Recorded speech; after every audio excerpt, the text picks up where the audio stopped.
Soviet Union? Yes. United Kingdom? Abstain. The United States? Yes. La résolution de la commission ad hoc sur la question de la Palestine a été adoptée par 33 voix pour, 13 voix contre et 10 abstentions. La résolution 181 de l'Assemblée générale des Nations unies en 1947 a ouvert la voie pour la renaissance en 1948 de l'État d'Israël. Cependant, est-ce que cela donne à Israël une légitimité ? La réponse est non. De façon générale, selon le droit international, les résolutions de l'Assemblée générale ne sont pas contraignantes. C'est une légende très répandue. Il n'y a aucune vérité dans l'affirmation que le fondement juridique d'Israël repose sur la résolution de partition de l'ONU du 29 novembre 1947. Si le peuple juif et les Arabes s'étaient entendus pour contracter un accord fondé sur les termes d'une résolution, alors des droits et des devoirs auraient pu être créés dans le droit international. Mais cela n'a pas eu lieu. Le fondement juridique de l'État moderne d'Israël remonte réellement à l'époque qui a suivi la Première Guerre mondiale, quand les grandes puissances de l'époque et la Société des Nations, l'ONU de cette époque, ont décidé de ce qu'adviendrait des différents territoires ennemis.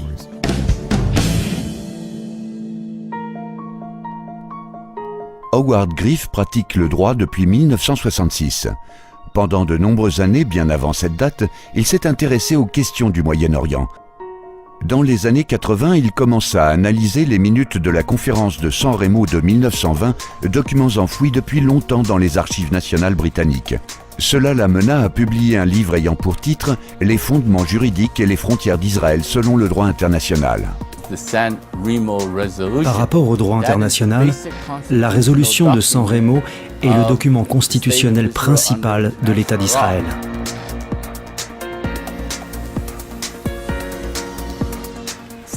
San Remo, la villa de Vachan. C'est le lieu où les droits juridiques furent accordés. C'est le lieu où les droits juridiques furent donnés aussi bien au peuple juif qu'au peuple arabe. Le docteur Jacques Gauthier est un juriste international spécialisé dans la défense des droits de l'homme. Pendant plus de 25 ans, il a travaillé sur le statut juridique de Jérusalem par rapport au droit international, le sujet de sa thèse de doctorat. C'est ici que les dirigeants ayant un pouvoir de décision juridiquement irrévocable à l'égard des territoires ottomans ont délibéré et pris la décision. Après avoir entendu les revendications de l'organisation sioniste à Paris lors de la conférence de paix en 1919, après avoir entendu les demandes des délégations arabes au sujet de leurs desiderata concernant les territoires ottomans. Suite à ces demandes, un groupe parmi eux s'est réuni ici et après des décisions juridiquement contraignantes et définitives du point de vue du droit international sur qui obtiendrait quoi. À San Remo, ce qui était auparavant une approche exclusivement britannique a reçu le soutien sans réserve de la communauté internationale. Ainsi, dans cette perspective, la légitimité d'Israël est liée à une décision internationale prise à San Remo et pas uniquement à un caprice de la politique britannique. En 1917, Lord Allenby conquit la Terre Sainte et les Juifs se virent promettre par le comte de Balfour un foyer national en Palestine. Une politique avalisée par Woodrow Wilson et la Société des Nations, qui fit de la Palestine un mandat britannique. Dans le mandat pour la Palestine de 1922, la Société des Nations adopta une résolution très particulière. Elle décida qu'il reconnaissait les droits historiques du peuple juif. Pourquoi faire ? Pour rétablir leur foyer national. Si vous prêtez attention aux mots utilisés, vous remarquez deux choses. Vous remarquez qu'ils reconnaissent un droit préexistant et non pas la création d'un droit nouveau. En d'autres termes, les droits historiques du peuple juif sur cette terre étaient reconnus par les grandes puissances, par l'équivalent de l'ONU à l'époque. Le peuple juif fut choisi pour être bénéficiaire d'une fiducie, d'un mandat concernant la Palestine, au bon soin du gouvernement britannique. Les habitants arabes des territoires de Mésopotamie, l'Irak aujourd'hui, la Syrie, le Liban, furent choisis pour être les bénéficiaires d'une fiducie, d'un mandat. Une partie sous la tutelle ou le mandat de la France, la Syrie et le Liban, une partie sous supervision britannique, la Mésopotamie. Je veux souligner que l'objectif premier du mandat pour la Palestine était d'accorder des droits politiques au peuple juif, en ce qui concerne la Palestine. Les droits civiques et religieux des Arabes en tant qu'individus étaient entièrement garantis dans le document du mandat. En ce qui concerne les droits nationaux, ainsi que les droits collectifs politiques, ils étaient exclusivement réservés au peuple juif, parce que les Arabes avaient déjà reçu ces mêmes droits, non pas en Palestine, mais dans les pays environnants. Et c'est pour cela qu'aujourd'hui, il y a 21 pays arabes et un État juif. La Seconde Guerre mondiale provoqua la dissolution de la Société des Nations. Elle fut suppléée en 1945 par les Nations Unies. La Charte des Nations Unies, que vous signez en ce moment, est une fondation solide sur laquelle nous pouvons construire un monde meilleur. Selon le droit international, comment cela affecte-t-il les droits du peuple juif ?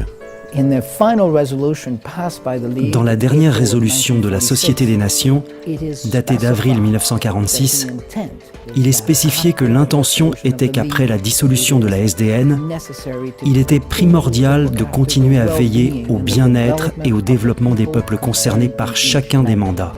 Pour ce qui est de la Palestine, il s'agissait du peuple juif.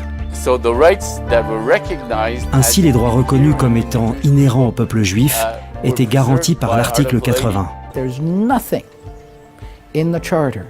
Aucune disposition de la charte ne peut être interprétée comme annulant ou modifiant directement ou indirectement les droits d'aucun peuple, même acquis avant l'établissement des Nations Unies.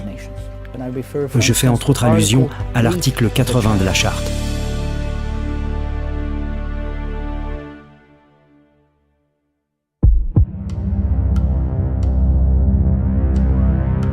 Suite à l'établissement de l'État d'Israël en 1948, le pays fut envahi par 5 armées arabes avec l'intention de détruire l'État juif.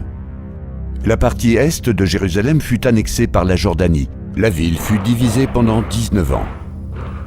La souveraineté jordanienne sur la Cisjordanie et Jérusalem n'a jamais été reconnue par les Nations Unies. En 1967, Israël reprit Jérusalem-Est lors d'une guerre défensive et l'annexa par la suite. La résolution 242 du Conseil de sécurité du 22 novembre 1967 est souvent désignée comme étant à l'origine des droits et devoirs de toutes les parties au Moyen-Orient. Concernant Jérusalem proprement dit, je soutiens l'idée qu'encore une fois, les droits ont été accordés sur la base de la reconnaissance des droits historiques, en se reposant sur le principe du rétablissement des possessions anciennes du peuple juif. L'État juif et le peuple juif n'ont rien fait pour abandonner ou renoncer aux droits qui leur ont été donnés concernant ce territoire.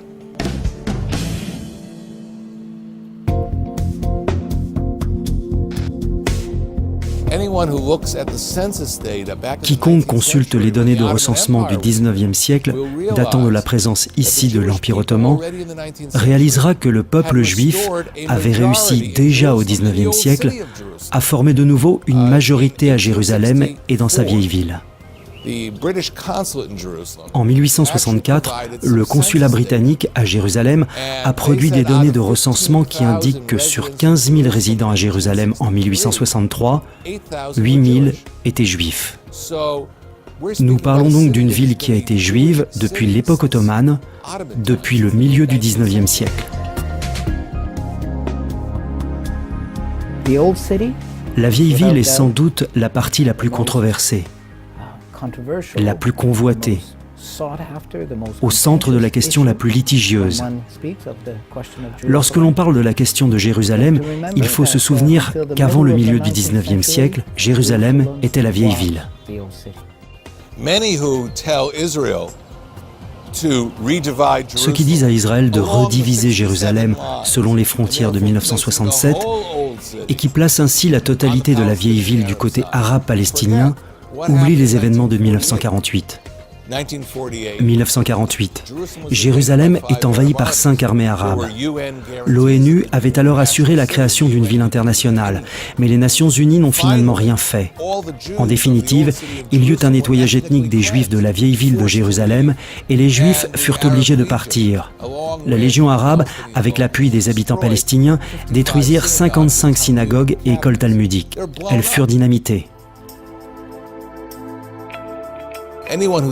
Quiconque dit à Israël « rendez Jérusalem » doit expliquer comment cela éviterait que l'histoire se répète.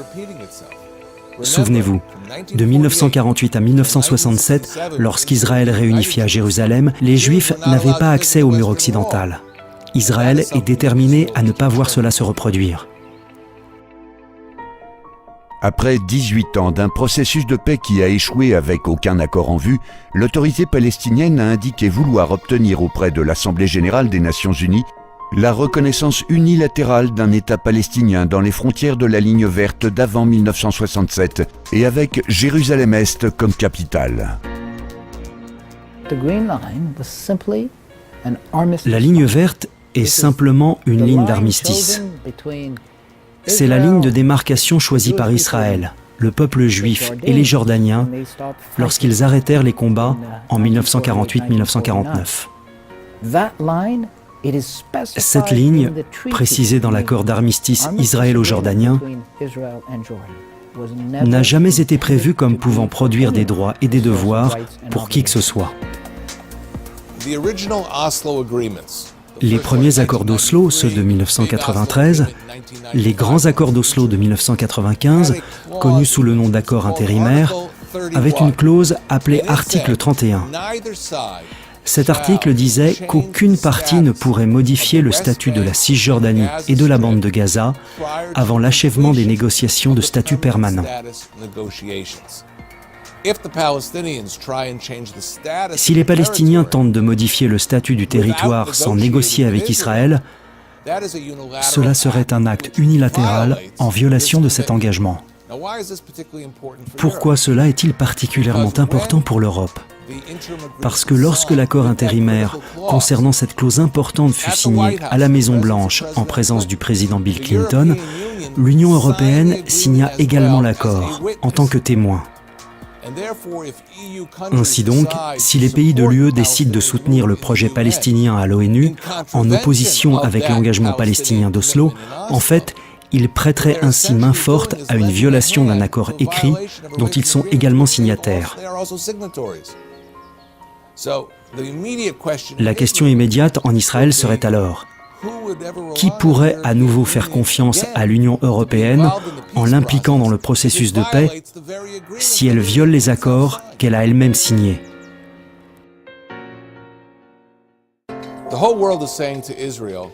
Le monde entier dit à Israël: pourquoi ne reconnaissez-vous pas les droits des Palestiniens à un État? Cela semble élémentaire. Les Israéliens entendent cela tout le temps. Mais inversons les rôles un instant. Voyez-vous qui que ce soit dire aux Palestiniens: vous devez reconnaître au peuple juif le droit d'avoir son propre État, dont l'origine est ancrée dans une légitimité internationale et des accords internationaux remontant à San Remo et au mandat britannique de la Société des Nations? Malheureusement, les mêmes demandes ne sont pas formulées à l'autre partie, et cela révèle peut-être les vraies intentions. Beaucoup de ceux réunis ici à Rome, sénateurs, parlementaires, venus pour parler du processus de paix, oui, beaucoup sont inquiets des décisions que les nations pourraient prendre dans les semaines et mois à venir, au sujet des droits du peuple juif, des droits de l'État d'Israël, de Jérusalem et des territoires contestés. Afin de donner une chance à la paix, il est nécessaire d'honorer les promesses solennelles inscrites dans le droit des nations promesse faite au peuple juif et à l'État d'Israël.